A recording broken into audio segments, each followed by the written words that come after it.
We had 3 top 10 sophomore wide receivers in 2022. They were Amon-Ra St. Brown, Jalen Waddle, and Devontae Smith. On a per-game basis, we had 4 top 15 sophomore wide receivers, those 3 plus Jamar Chase. So we often do see great breakout seasons from year 2 wide receivers. Will that be the case in 2023? Welcome to the show as we talk about this group. I'm Adam Azer. I'm joined by Jamie Eisenberg and Heath Cummings. Jamie has a T-shirt that says, "Go away." Was it that kind of weekend, Jamie? No, it was a great weekend. It's more just related to you. But I do want to applaud you. That might have been your best intro ever. It was well thought out. It was about what the show is. You didn't stumble over your words. I did stumble over my words, actually, but you did a good job. Thank you. It's compelling, right, Heath? I mean, this is a compelling topic. You're a lot of good value with the year 2 wide receivers. And they are a big part of my consideration for becoming an ageist this year, because there are a lot of young wide receivers who are so exciting. It makes it harder to justify drafting some of these 30-year-old guys in round 1 or round 2. And the year 2 wide receivers, or the year 1 wide receivers, I would say, have gotten a lot better lately. We've had, I think over the last 4 years, we've had 12 rookie wide receivers reach 900 yards. Which is really a lot. 3 per season is a lot. We had 2 last year with Garrett Wilson and Chris Olave. But Heath, I'll let you start. What's your overall thought? What are your overall thoughts, I guess, on this group, this second-year receiver group? Excited. I think that we've got a few of them who have already shown us that they have the potential to be elite wide receivers in the NFL, elite fantasy producers in the NFL. And then we've got more than a handful of guys who either have the traits or showed us in small glimpses that same type of potential. Like, there's still, I think, the potential for this class 5 years from now. We're saying, so where does that class rank amongst the best? I'm not saying it could be the best, but there's still so much upside. Once you get past the guys like Garrett Wilson, Chris Olave, Drake London, like the George Pickens, the Christian Watson, those guys, they could still all be really good. Jahan Dotson. Yeah, there's actually there's 3 that I'm very intrigued by. That I think if they get the opportunity for more playing time, one gets just the bump of a better offense. Khalil Shakir with Buffalo. I do think, if he steps into a big role with Josh Allen, that's a lot of fun. David Bell in Cleveland, and just the opportunity to maybe be the slot receiver there for Deshaun Watson. And Tyquan Thornton for the Patriots. Just knowing that there's going to be an offensive upgrade just because of finally a true play caller in Bill O'Brien going there. I think those 3 guys could be late round picks. Thornton probably the first one to go, but those 3 guys could be really, really intriguing fantasy options this season. One thing I noticed is that most of these rookie wide receivers were on bad offenses last year. They got drafted to bad situations. They were on bad offenses, run-heavy offenses in a lot of situations. With the year 2 wide receivers, a lot of them, they take this big leap. They also seem to be on better offenses the second season, and it could be purely coincidental. Like, you look at CeeDee Lamb, Dak Prescott played 5 games in his rookie season, so of course they were better his second year. You look at Devontae Smith, Jalen Hurts adds, gets better, adds A.J. Brown. Jalen Waddle, they add Tyreek Hill. So there is that. But also, I am wondering if these year 2 wide receivers are a reason why these offenses get a lot better. So that's something to keep in mind as well, because, you don't love like the Washington offense right now. You don't love the Jets or the Saints necessarily, but these guys could have just huge seasons and the Falcons for that matter, and carry these offenses a little bit more. The Jets and the Saints, you see an easy path to it just if they get the right quarterback in place. Yeah. How many potential stars do you see from this class? Define stars. Like Justin Jefferson, Jamar Chase stars, or anywhere from that to, say, a Mike Evans, like a consistent top 12-ish Keenan Allen, Mike Evans type of player. 7. Well, 7. Wow. You said potential. Yeah. I would say 4. Okay, Jamie, who are your 4? Wilson, Olave, Watson, and London? And London. And Heath, who are your other 3? Jameson Williams. Oh, yeah, Jameson. Traylon Burks. And Dotson. Okay, so yeah, but you could say, I mean, if you want to go that route, I'd say Pickens probably belongs in that conversation too. But yeah, Jameson Williams should be 5 because if he's anything close to what he was in college, it's gonna be a star. Crazy good year. Okay, so we'll get into we have just a few news items we'll talk about. Here are some fun facts and a trip. Oh crap! Don't look at the notes. I left the answer in the notes. Okay. Well, damn, there goes my answer. Fun facts and a trivia question. Here's the trivia question. Who is the last 1,100-yard receiver for the Tennessee Titans? It was 2004, and there were 2 of them. And since then, nearly 20 years now, they have not had a 1,100-yard receiver. Can you guess? I never would have gotten this. 2004 wide receivers on the Titans. 2 of them had 1,100 yards.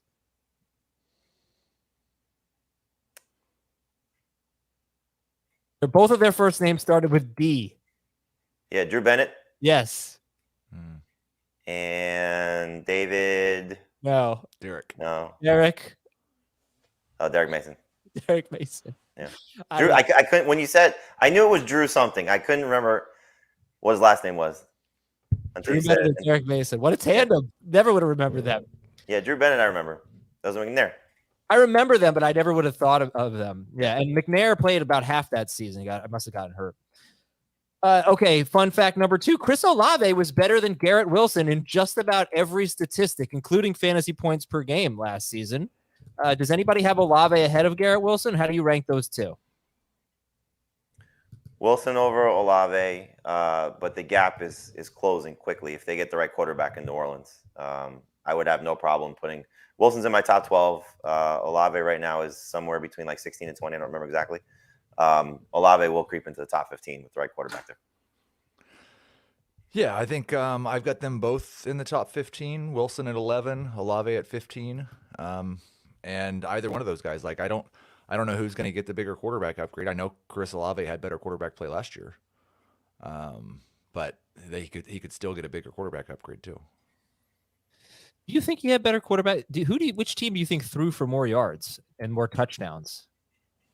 I honestly don't. I would guess the Jets threw for over 4,000 yards, only 15 touchdowns. The Saints threw for just under 4,000 yards and 24 touchdowns. So a lot more. Go back to your original question. 80 fewer yards. Yes, I think Andy Dalton would have been by far the best quarterback on the Jets. But Andy Dalton was throwing like 28 passes a game or something like that. So if you just look at the I would say offense, Dalton is probably comparable, slightly better, but comparable to the combination of Mike White and Joe Flacco. I just thought it was interesting that, I mean, yards per target, yards per catch, yards per route run, fantasy points. Olave was better than Wilson in all of it. And I'm about to do a Twitter poll. I totally forgot to do it.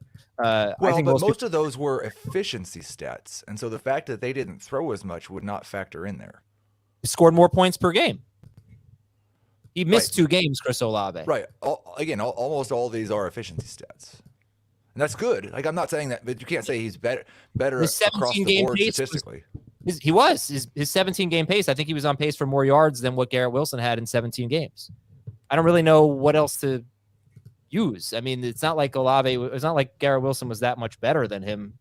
Garrett Wilson, 1,100 yards, 1,103 yards. Chris Olave on pace for 1,181 yards. Olave's like first 6 or 7 games were incredible. Right. Yeah.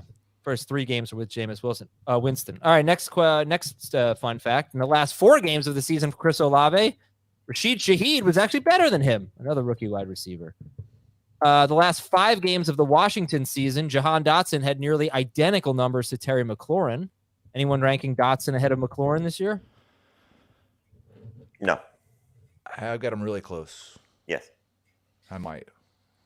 All right. This is a stat that I don't like. I don't know how you guys feel about this, but 3 rookie wide receivers, George Pickens, Chris Olave, and Jahan Dotson, ranked in the top 5 in ADOT, average depth per target, among wide receivers with 50 or more targets. These guys were 14-plus yard ADOTs. Christian Watson was 7th.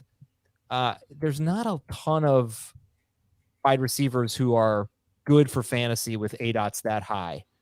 Obviously things could change. Devontae Smith went from a 14-yard ADOT to a 9.6-yard ADOT in his second season. But Heath, what do you think about that? Three of the top 5 wide receivers in ADOT were rookies. They were Pickens, Olave, and Dotson. Watson was 7th. That's a minimum of 50 targets. Yeah, I think a lot of times you have guys that come into the league and they're really good at one thing. And so the first year, the team has them do that one thing. And by the time they get around to their second year in the NFL, they've been coached up to work in other parts of the field. So I'd be maybe concerned about it if that was the case again this coming year. And Pickens was really efficient, but just wasn't getting the targets. Well, you would wonder, can he do the types of things that are required to earn a high target share? Or is he just always going to be that downfield guy? But after 1 year, I wouldn't hold it against him.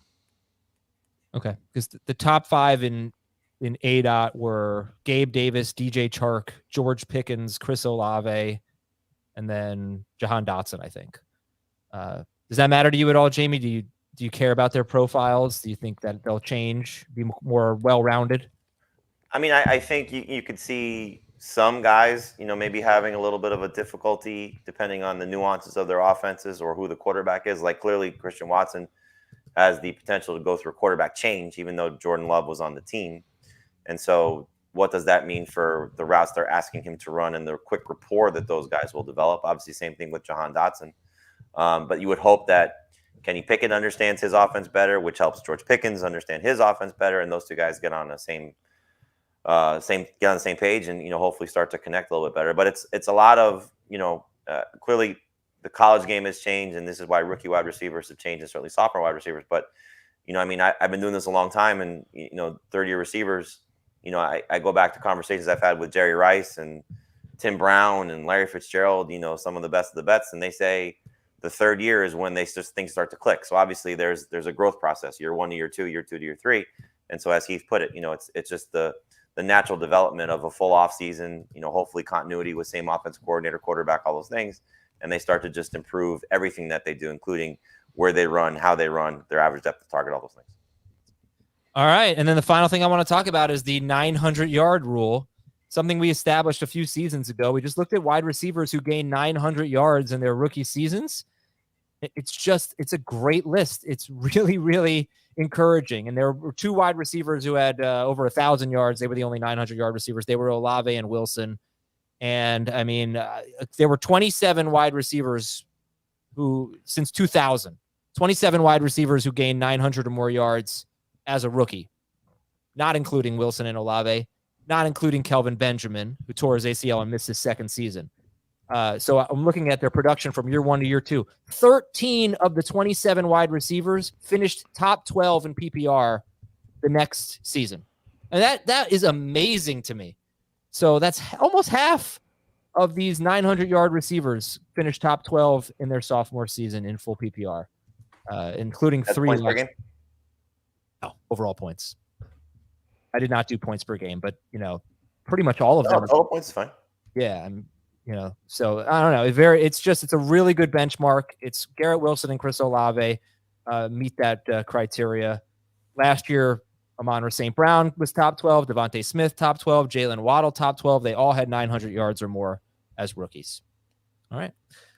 Let me tell you about what's on our website right now. We have NFL draft player profiles. You want to learn about these guys? Go to cbssports.com/fantasy. And you'll see a lot of stuff. You'll see any mock drafts that we do. You'll see all of Heath's Dynasty content. But right now we have NFL draft prospect profiles as well. Those are great. Fantasy baseball season. It's almost March. Fantasy baseball season is here. And it's draft prep time. So we have a great podcast, Fantasy Baseball Today. We have Fantasy Baseball Today in 5 as well if you don't have the time. But give that a listen and look at all of our fantasy baseball content. Time for your news and notes. Offensive coordinator stuff here. We know the Bucs, they hired Dave Canales from Seattle, and the Tampa Bay Times, Rick Stroud of the Tampa Bay Times, reporting that they are hoping that he can bring the efficient run game with him and to Tampa Bay. And also Rick Stroud reporting that Kyle Trask will compete for the starting job. Jamie, there was a quote about, see who it was from. So unless you saw it, a quote about, from Dave Canales. There we go. The new offensive coordinator. He said this about Rachaad White. You go, wow, this guy could be special. He's got a great skill set that really fits into our system. What do you think about Rachaad White? I think, going back to what we talked about last week, that I don't think he's going to be the only guy there. And by only guy, not just with, a bunch of scrubs behind him. I think he'll be in a situation where They could bring in somebody that's familiar with Seattle system, like Rashad Penny. They could bring in somebody in the draft. I think if they want to become the team that sounds like they want to become, especially if Todd Bowles remains the head coach throughout the entire season and transitioning from Tom Brady, we're going to see a much more balanced offense and maybe even a more run heavy approach if the quarterback is a Kyle Trask type of player. So fixing the run game is huge. Certainly fixing the offensive line is huge, but I don't think Rachaad White is going to be a 250 carry guy and a 50+ catch guy. I just don't see that in his outlook for this coming season. All right, as far as the Chiefs go, they named Matt Nagy their offensive coordinator. Does that matter at all, Heath? I mean, offensive coordinators for the Chiefs don't do anything, so I don't think so. He'll be a head coach soon again? What's that? He'll be a head coach again soon? I don't know. All right, but you're not going to change any projections based on who they name their coordinator. Okay. Adam Schefter says the Bears are leaning toward trading the first overall pick. Jay Morrison of The Athletic says that Joe Mixon could be a cap casualty. Just imagine how excited we're going to be if the right running back ends up in Cincinnati.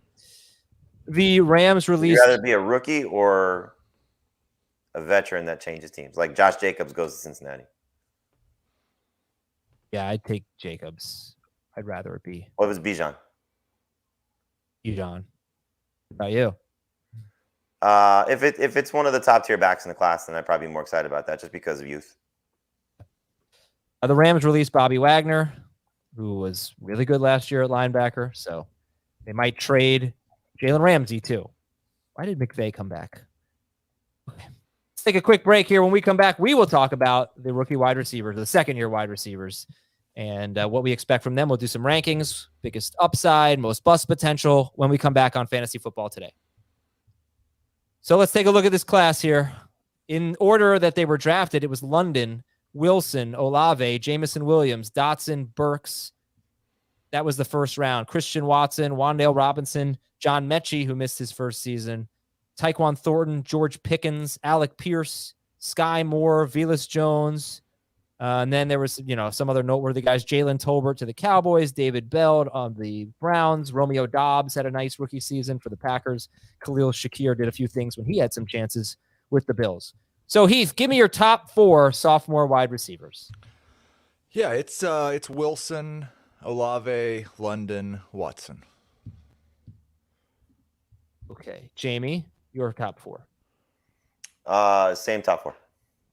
Wilson, Olave, London, Watson. Was it difficult to put London third? I actually I have London second, but. Oh, so you have London over Olave. Yes. Well, they're back to back. They're all in the top 15, all 3 of those guys. Was it difficult to put London that high? Because, look, obviously it's such an easy case to make against Drake London. He did so much of his work at the end of the year with Desmond Ridder, yes, but also without Kyle Pitts. There's just not they never run the ball. They never throw the ball. Sorry, well, they didn't last year anyway. So anyway, they threw the ball plenty the year before. The fact he actually had a larger share of his team's receiving yards than Chris Olave or Garrett Wilson. It's just they threw that little, fewer than 3,000 yards passing. He had 866 receiving yards. I think there's a possibility for a big leap for him. I didn't see anything from last year that makes me think other than he deserved to be a first-round rookie, and I had him behind Garrett Wilson as the second best wide receiver in the class before the draft. He was drafted as the first best wide receiver, and he did a fantastic job in his rookie season based on the surroundings. I think the surroundings are probably going to be better for him this year. Drake London, Jamie, you have him a third as well. And well, Heath has him second, sorry. But Wilson, London, Olave back to back for Heath, or right, basically. And Wilson, Olave, London. You both have Watson, Christian Watson fourth. But yeah, Jamie, what do you think about London? I mean, I am concerned about the system. I think this is what Arthur Smith, I think, wants to be, is, much more of a run the ball, ground and pound type of team, especially if Desmond Ridder is still the quarterback there. If they have a quarterback upgrade, then I think I'll be a little bit more excited about London. But I do think he's not far behind Olave, but I think there's more upside with Olave just based on what I think is going to happen in New Orleans. But I could see myself switching those two if there's not a better quarterback coming into New Orleans. To me, London's closer to Watson than he is to Olave right now. Yeah, I was going to ask you, could you see yourself switching Watson ahead of London? Could either of you guys see that?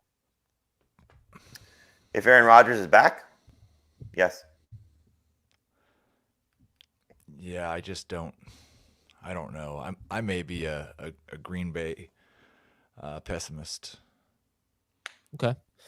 I think if Watson develops into the player that he can be, because he was, one of the more raw prospects of this class, which is why I think he slipped in the second round. His ceiling could be better than almost everybody, if he hits. But it's a big if. By the way, this is where Arthur Smith his teams have ranked in pass attempts as either coordinator or head coach. 31st in 2019, 30th in 2020. That was with Tennessee. 19th in 2021 with Atlanta, and 31st last year. So that's 30th or 31st in 3 of 4 seasons as Arthur Smith as a head coach or a coordinator. In 2021, his first year with the Falcons, 19th in pass attempts. And 2 of those seasons, I believe, were with Marcus Mariota. No. He had Tannehill the whole time? 2020, yeah, that had to be Tannehill, right? That might have been the year that they split the season. Okay. No, 2020 was Tannehill. No, it was Tannehill. Yeah. And he was a top. It was Tannehill, Mariota, and Desmond Ridder as his quarterbacks. Okay. All right. So you have the same top 4 in a slightly different order. Wilson, Olave, London, Watson for Jamie. Wilson, London, Olave, Watson for Heath. Heath, who are the next 4? Oh, it gets awfully hairy here. I think, let's see if I can get the order right. Burks, Pickens, Dotson, I don't know, Wan'Dale Robinson. Okay. Jamie? I'll go Dotson, Burks, Pickens, Jameson Williams. Yeah, what do you do with Jameson Williams? We saw so little from him, but we know his potential. I mean, he's a full year removed from the ACL. He's got one of the brightest young play callers in the league. He's got an opportunity now, if DJ Chark leaves as a free agent, to step into a big role. He's got a quarterback that I think is a little underrated and certainly has proved himself in his 2 seasons in Detroit. He's got a great running mate on top of, along with him in terms of Mon-Fri St. Brown that's clearly going to take some pressure off of him having to be the leader of that receiving core. And I think some other weapons that are going to be fun depending on how things develop there in Detroit. So I mean, again, going back to what I said about Watson, this could be another guy that just based on potential could be an absolute monster for fantasy and reality. Boy, the question that hangs over so many of these players individually, and maybe every single one, is, how much do you care about the offense? How much do you downgrade them because of their situations, their quarterbacks? When you start talking about the year 2 wide receivers who have made these big leaps and finished in the top 12, I think Amon-Ra St. Brown, we didn't expect Goff to have the kind of season he did. Same with Devontae Smith. So these guys could get better, but we're not talking about Russell Wilson and DK Metcalf, or Joe Burrow with T. Higgins, and Joe Burrow with Jamar Chase, and Ben Roethlisberger and Juju, and Drew Brees with Marcus Colston, Drew Brees with Michael Thomas. Well, I mean, let's not overlook Kirk Cousins and Justin Jefferson. True. Yeah. Also, it's the difficulty of talking about fantasy football in February. Half of these guys, we might not even know who their quarterback is. Yeah, but how good could it be? They're not that many of them are going to have great quarterback situations. Like, it was easy to great quarterback's not a requirement. We just talked about some of the guys that have done it recently, and they haven't had great quarterbacks. Yeah, sorry, I shouldn't have said great. I guess just overall, that's the only thing that feels like could hold these guys back. I mean, there's so much talent here. So let's connect the dots a little bit. Let's say Garoppolo goes to the Jets. I mean, we saw everybody but Zach Wilson was great for Garrett Wilson. Like, not just good, great. You want to know something weird? I don't know how you feel about this, but I think Garrett Wilson actually averaged, he did. He averaged more yards per target with Zach Wilson than he did with the other guys. And the reason for that is they were throwing the ball 46 times per game with Mike White and Joe Flacco. They were throwing the ball 29 times per game with Zach Wilson. Regardless, like, Mike White and Joe Flacco were bad too. Yes. Jimmy Garoppolo is a lot better than those guys. Right. And Derek Carr to New Orleans. I mean, I think you got to say that's a win for Chris Olave, just based on what Derek Carr has done for wide receivers that he's played with. I'll take Jameis Winston. Oh, I mean, sure. He just can't be healthy. Yeah. They don't even seem like they're acknowledging the possibility that he might be their starting quarterback. So, but like Sam Howell with Jahan Dotson, knowing that Terry McLaurin's still there, and whatever else remains with Curtis Samuel and Logan Thomas and the other options and pass catchers there, is he going to ascend to where he could potentially go? And George Pickens, knowing that Kenny Pickett still has a lot of strides to make with Deontay Johnson as a target hog on the field. Those are the ones that concern me more than the uncertainty of the teams that don't have quarterbacks. Because I think you could see certain situations where some of these guys get good quarterbacks and good quarterback play, and then we get the boost that we're hoping for. Right. And so that's the great scenario. That's the easy one where you can buy into these guys when they do get the quarterback they need and the offense looks like it's going to be better and all that. But I wasn't actually trying to be pessimistic, because I would say that this time last year, if we looked at Amon-Ra St. Brown and we looked at, not this time, let's say right before the season started, okay? When they drafted Jamison Williams, we were probably expecting a little bit more from him. When they traded for A.J. Brown, when they traded for Tyreek Hill, we had questions about all three of those guys and what kind of target share would they have. And Jalen Hurts isn't that good, and we don't know if Tua is that good, and Jared Goff is Jared Goff, and they all came through. So I guess it was just a question I was at. I know it sounded like I was taking a side there, but given the success of Amon-Ra St. Brown and Devontae Smith and Jalen Waddle, and those offenses were much better than we expected, does that matter? Does that carry over into this year? There will be those types of questions about so many of these guys. Were there any of the rookies from 2021 that got 900 yards and failed? Is that part of the 14 who missed in 27? Not from 2021. Actually, that failed in theory. Jamar Chase did he finish lower? Yeah, we know what happened. Yeah. Jamar Chase missed 5 games, but no, all the 900-yard receivers were awesome. St. So Brown, I think when it comes to the situation with some of these guys, there's going to be something that probably goes awry. I mean, we certainly have over the course of history fallen for this guy gets quarterback upgrade, he's going to be awesome, and it just doesn't materialize. So Garrett Wilson may get Derek Carr or Jimmy Garoppolo, and yes, in theory, should be better than what Joe Flacco, Zach Wilson, and Mike White were, but he just may not have that type of season. Elijah Moore steps up and he has a great year. Something happens. Jameson Williams, whatever. So there's lots of things that could still go badly. But I mean, you go from good prospect to productive rookie season. The path is there.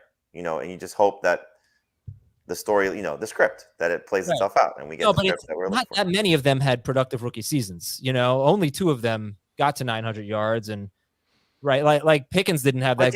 You saw flashes of it. You did see flashes. Yeah, you did. You saw. I mean, what Jameson Williams can be if he's healthy. So like those 2 in particular, I think. Jahan Dotson missed a lot of time because of injury. So and when he came back, I mean, he was a touchdown hog in the beginning of the season, then he was a touchdown hog at the end of the season. So you just got to hope that some of those other things come along with it. Now, I'm sure Heath will push back, and I totally agree. The touchdowns are not something you want to be trying to replicate. It's those other, you'd much rather try to replicate a 900-yard season than a 7-touchdown season. Those things are just easier to, carry over year to year. So hopefully those are the type of things that we're looking at. Okay. And yeah, Dotson was a big touchdown scorer last year. He had 7 touchdowns in 12 games. And in the last 5 games of the season, I think he had 344 yards. He was on pace for almost 1,200 yards on a 119 target pace. And he had 4 end zone targets in those 5 games compared to only 1 for Terry McLaurin. So let me recap your top 4 rankings. You guys had the same 4. It was Wilson, Olave, London, Watson in a pretty similar order, not quite the same. Your next 4 rankings were for Heath, Treylon Burks, George Pickens, Jahan Dotson, and Wan'Dale Robinson. For Jamie, it was Dotson, Burks, Pickens, and Jameson Williams. Yeah, the more I think about it, I should have Burks ahead of Dotson. Okay, so that means you guys would both have Burks 5th. And Dotson would be 6th for Jamie, 7th for Heath, with Pickens right in that range too. Who has the most upside? Yeah, who has the most upside in the entire group? The last 4 or all the rookie wide No, receivers? all of them. I would say Garrett. I'll say Jameson. Garrett Wilson, Jameson Williams. Okay. Who has the most upside in the the next 4 group? The Burks, Pickens, Jameson Williams, Dotson, Wan'Dale Robinson group. I'll say Burks, and Jamie already said Jameson. True. Who has the most bust potential and relative to ADP? It's got to be Garrett Wilson. Let's see what ADP is. Like, I have no idea when London or Olave or really Wilson are going to be drafted. I would venture to guess Garrett Wilson's not getting out of the 3rd round of most fantasy drafts, and probably Chris Olave also. Yeah, we could just use the most recent draft we did if that's easier for you. Wilson went in round 2 and Olave went in round 3. No. Garrett Wilson went in round 3. This is the post round 3, and then exactly 1 round later, 3rd pick of round 4, Chris Olave went. Watson went in round 5. Who am I looking at? Who else here? London. London went in round 6. So that's 3, 4, 5, 6. So I would say Watson, based on that. Okay. How about you, Jamie? Garrett Wilson in round 3 or Chris Olave in round 4? I still think Garrett Wilson has the most bust potential because he's going to go first. And, again, we're talking about this before we know who the quarterback is. Plus, Elijah Moore is a pretty talented receiver that I think had a crappy sophomore season that can certainly bounce back and be a problem for Garrett Wilson's ceiling. Damn it, I still didn't do the Twitter poll. It's so distracted. Who do you prefer? Garrett Wilson, Chris Olave? Let's see. I'm guessing at least 70% of the vote's going to go to Garrett Wilson. Heath, anything in Dynasty that is different than redraft when you evaluate these guys? I'm more excited about Burks and Jameson Williams in Dynasty than I am in redraft. Jameson Williams, I certainly understand. Why Burks? I just feel like last year was basically a lost year for him. And so it's hard to get real. Like, he might be one of those guys that he's fine this coming year, and then he's the year 3 breakout guy. And I have more long-term. I'm kind of holding on, kind of like Jameson Williams and kind of like London at wide receiver too. I'm holding on more to what I thought of them before the year and kind of giving them a little bit of a pass on what we actually got from them. And I'm sorry that I sound like I'm distracted because I had a kind of a revelation, and I did not realize how close Jahan Dotson and Christian Watson's seasons were to each other. Oh, yeah? Like, remarkably close. Now, Watson played 2 more games, had 5 more targets, 6 more catches, 90 more yards, and the same amount of touchdowns. They averaged almost... What's that? That big rushing touchdown he had, too. They both averaged exactly 43.6 yards per game. Wow. Interesting. Yeah. Well, Watson's going to go ahead of Dotson. Oh, yeah. Okay, what were we talking about? Oh, Dynasty. How about a sleeper in this class? Someone we haven't spoken about or maybe briefly spoken about. I'll go back to Shakir. I mean, again, you're tied to Josh Allen. I have no idea what they're going to do as their 3rd receiver, and obviously factoring in Dawson Knox as well. But do they bring back Cole Beasley? Do they stick with Isaiah McKenzie? You said it, Adam. Shakir, every time he got an opportunity, he seemed to take advantage of it. And so he's somebody that I will be drafting a lot of with a late round pick. I mentioned Wan'Dale earlier, but I definitely think there's a chance if he could just get healthy and stay healthy that he could be the number 1 for the Giants, and be in a high volume type of role, even if it's not high efficiency. But a couple others, I think Tyquan Thornton and Sky Moore. He plays with Patrick Mahomes. That's right. So how would you rank Wan'Dale Robinson, Tyquan Thornton, Sky Moore, Khalil Shakir? In that order for me. Yeah, I think Robinson's on a little bit of a different level just because you've seen what the upside could be. And as Heath said, his potential could be the best receiver for the Giants, just based on what their group looks like. Okay, based on this draft we just did, let's do rookie or sophomore versus veteran. Would you rather have Garrett Wilson or T. Higgins? Garrett Wilson. Garrett Wilson, but I do have him back-to-back. Would you rather have Chris Olave or DK Metcalf? Olave. And they're two places apart. Would you rather have Christian Watson or Jerry Jeudy? Watson. Ooh, really? So I wonder why. I feel like Jeudy is overlooked sleeper. So many good indicators for him. Had a pretty good season after, once he started staying healthy. That's interesting to me. Elaborate on that. Why Watson over Jeudy? For me, it's just the opportunity to be the clear-cut number one guy on his team. They're losing Lazard. Even if it's Jordan Love, I think you're going to see a situation where his targets just completely spike in a very positive direction for fantasy managers. Whereas Jeudy, his numbers were great when Cortland Sutton was not there, despite the fact that he has the better quarterback, at least on paper, and maybe the better system. I still think there's going to be too much chopping it up with Greg Dulcich also taking a bigger role and Tim Patrick back too. Yeah, I think as things stands right now, I would take Watson. There's a lot more risk over the next 6 months for Watson than there is for Jeudy.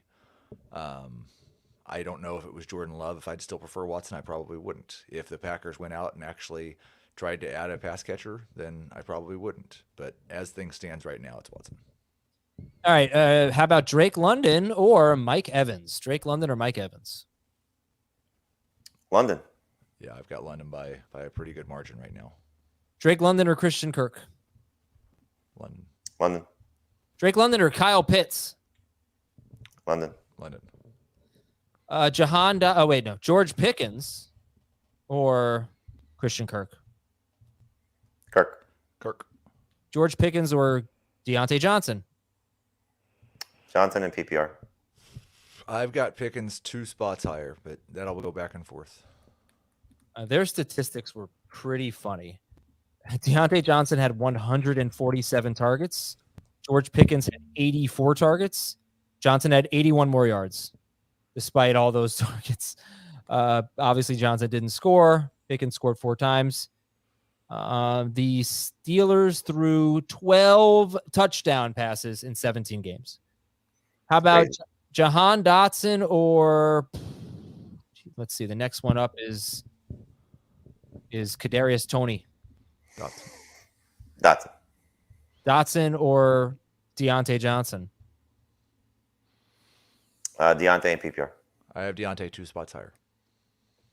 Jameson Williams or Elijah Moore? Jameson. Yep. Jameson Williams or Zay Jones? Jameson. Darnell Mooney? Jameson. Cortland Sutton? If the reports on Jameson are as what I expect, I'll take Jameson. Right now, I've got Sutton. All right, seems like Jameson Williams in the 8th round was a pretty good pick then for Dave Richard in that draft that we did. Okay, guys, let's see any questions from the... Oh, here's a question. Questions from the audience. If you guys want to ask questions about this group. From Shadrach. Christian Watson had as many wide receiver 1 weeks as Jamar Chase. I don't know if that's true. How does he not have the most upside? I mean, I think I said earlier that, between him and Jameson Williams, I think they do have the most upside of this class. But in terms of where you're talking about Watson, you got to factor in the quarterback. We're asking Jordan Love to take a huge leap if he's the guy there and Rodgers leaves. Now, if Rodgers stays, then I think you can have that type of season for Watson, not to be Jamar Chase, but to be as promising as anybody in this group. But, with an unproven quarterback who hasn't shown a lot of promise in the limited spots that he's had to play, for him to take that leap along with Watson taking that leap, you still have to put some sort of a cap on, at least I do. So I love his potential. I love what he showed last year. Once he finally got that chance to be that guy, he was that guy. But that's with, a 2-time MVP as opposed to, potential first-year starter. And I think, I still think he has some stuff to prove in terms of earning targets. Even when he became the guy, I think he maxed out at 8 targets in a game, and he did a large proportion of his damage week 10 through 12. After that, he had 4 straight weeks where he didn't break 50 yards. Yeah, he did leave one of those games. The Dolphins game he left right before halftime. He was having a pretty big game. And one thing about Watson, if you talk about the ADOTs and all that, and how we expect them to mold into better receivers, that is a guy I'm a little concerned that he will be a really high ADOT guy and maybe a little bit boomer bust. I don't know. Like, does he? When you look at who was it? It was the top 7 in ADOT. The 4 rookies who were in that top 7 were Pickens, Olave, Dotson, and Watson. Watson would probably be the one I'd be most concerned about getting that ADOT down a little bit. I don't know how you feel about that. I just think that the need for him to do more is going to have to be there, unless, as Heath said, they address the receiving position. I mean, think about what this group's going to look like. Does Randall Cobb come back? Does they find another Sammy Watkins type of guy to come in? The receiving class, as we talked about in the free agent pool, is going to be very, very thin. And they don't typically have the track record of going out and being aggressive in trades to get that type of player. I don't think they're trading for DeAndre Hopkins. I don't think Hopkins is going to say, I want to go play with Jordan Love in the Packers. So they're going to have to be creative in some way, shape, or form. It's another rookie. It won't be a first-round rookie based on their track record, clearly. So you're looking at Watson and Dobbs and, whatever else they're going to try out there. And so he's probably going to have to do more, run different routes, and put a lot on his plate, and hopefully he delivers. And I think, like, the other guy you mentioned, Adam, that's in that group, and I don't worry too much about the ADOT after year 1, but the guy who just hasn't been able to get out of it's Gabe Davis. Yes. And like Christian Watson's 2022 season would fit very, if you just slid that in as the next year of Gabe Davis's career, it would fit in perfectly. Yeah, but I think he's so much more talented than Gabe Davis. And I also love one thing that Christian Watson has is the number 1 diva wide receiver attitude on the field. Like, this guy, he celebrates first downs like it's going out of style. So I do like that. It does have that going for him. He already plays like he's a number 1 wide receiver. But how about this? Just last thing on Watson here. In his last 8 games, he was the number 9 wide receiver per game in full PPR. He was number 5 per game in half PPR. In those 8 games, he had 523 yards and 7 touchdowns. The touchdowns are really the big thing. He also had a rushing touchdown in there, but he was on pace for a 15 touchdown season in those 8 games. Now, in those 8 games, Aaron Rodgers wasn't really that productive. Aaron Rodgers, 17 game pace. Okay, you can say that's fine. I just want to say he was only on pace for 3,408 yards. That's terrible.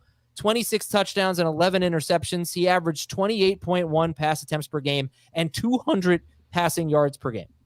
So, it's not like Christian Watson was thriving in this high volume, terrific passing offense. He was thriving in a passing offense that averaged 200 passing yards per game in those 8 games.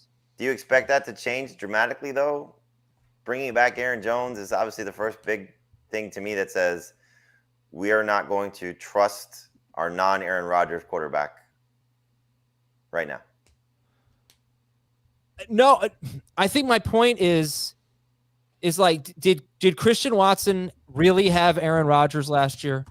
He had a dumbed down version. I don't really know the best. I'm not saying he's dumb, but a much more conservative and much worse version of Aaron Rodgers. Yeah, I don't know much worse, but certainly a more controlled, balanced offense that they played in. I mean, look, you can also say that it was working for them because that's how they made their push at the end of the season. But he was also a big part of that, and so yeah, I think when you look at what they probably want this offense to be, based on how their offense has run, really, even in the MVP season. I mean, the thing about Rodgers was he was throwing more touchdowns in the 2 MVP seasons, and their record was a lot better. So does Jordan Love run a, to use your terminology, a dumbed down version of what this offense has been, and is he as successful doing it? I don't know, but I don't think Christian Watson's going to get significantly better quarterback play than what Aaron Rodgers was giving him. I think Aaron Rodgers was still Aaron Rodgers, just wasn't the same type of offense, and he wasn't as successful in clearly. But he did. I don't think that's a. I think it's a big downgrade going from that version of Aaron Rodgers to Jordan Love. I think we might be looking at this in reverse. Like, Aaron Rodgers' top 3 wide receivers were Christian Watson, Romeo Doubs, and Alan Lazard. that might be why he didn't look as much like Aaron Rodgers. And, yeah. And like Watson, as much as he did some spectacular things, he had 3 games all season with more than 50 receiving yards. I hesitate to say he was thriving. He had 2 or 3 monster games. Yeah. That's reminds me a little bit of Chase Claypool's rookie season. He also had the hip injury too, so it's like right when he was starting to build to something, he got hurt in the Dolphins game and then really never picked things back up. Yeah, there were just a lot of big plays, and I think you saw the talent, especially on that end around. I mean, that end around where he scored a touchdown, just outruns everybody. I did consider trolling you, Adam, with Christian Watson stats when Romeo Doubs played and when he didn't. Oh, that's totally relevant. Like the entire great month that he had, Doubs was inactive. But I would disagree a little bit because he was week 16, 6 catches for 49 yards on 8 targets at Miami in a half. And then week 17, I don't know what the hell happened. It was terrible. Played Minnesota, 1 catch for 11 yards. Week 18, he had 5 catches for 104 yards. Wasn't the Minnesota game the one where we weren't sure he was going to play, and I think it was a decoy? Yep, that's exactly what happened. We had no idea what to do with him. It was a game time decision. It was like total stress. It was the fantasy championship. Yeah, that's exactly what happened. And I think it was look, if he plays, he's playing against the worst secondary in football. Yep. So you got to hope that he does something. There are definitely arguments you can make for and against Christian Watson. I think what's interesting though is you look at the quarterback he had versus the quarterbacks that Garrett Wilson played with, and then I just wonder, like, what is more important? The fact that it was Aaron Rodgers, who's obviously better than what the Jets trotted out there, or the fact that the Jets threw for 4,040 yards and the Packers threw for 3,890 yards, a lot more touchdowns, but even like a lot fewer than 10 yards a game difference. Yeah, but it solves all that. Not in the Watson, in that stretch where Watson was top 10 per game, they were throwing for 200 yards per game. What solves all that though? What's that? What? Aaron Rodgers goes to the Jets. I just, you can talk about quarterback quality, but what matters more? Who is actually playing quarterback or the numbers that were put up by quarterbacks? I think, to me, it's more about the volume. I think if you were giving Aaron Rodgers 46 pass attempts per game, Christian Watson would have been an absolute monster. How many passing touchdowns did the Packers have compared to the Jets? They had a lot more. They had, I think, 8 more. They had 20. No, they had more than that. 27. Like almost versus 15. Yeah, 12 So more. the difference was 150 passing yards or almost double the touchdowns. I'm trying to make a broader point. I know, but you're trying to say the Jets had a more successful passing attack because they averaged 8 more passing yards per game when they threw half as many passing touchdowns. No. The Packers' pass offense was much, much, much better, no matter who the names were. Much more efficient, but most of those, like, if you look at the last 8 games of the season, Aaron Rodgers averaged 200 passing yards per game. That is a 3,400 yard pace, rounding down a little bit.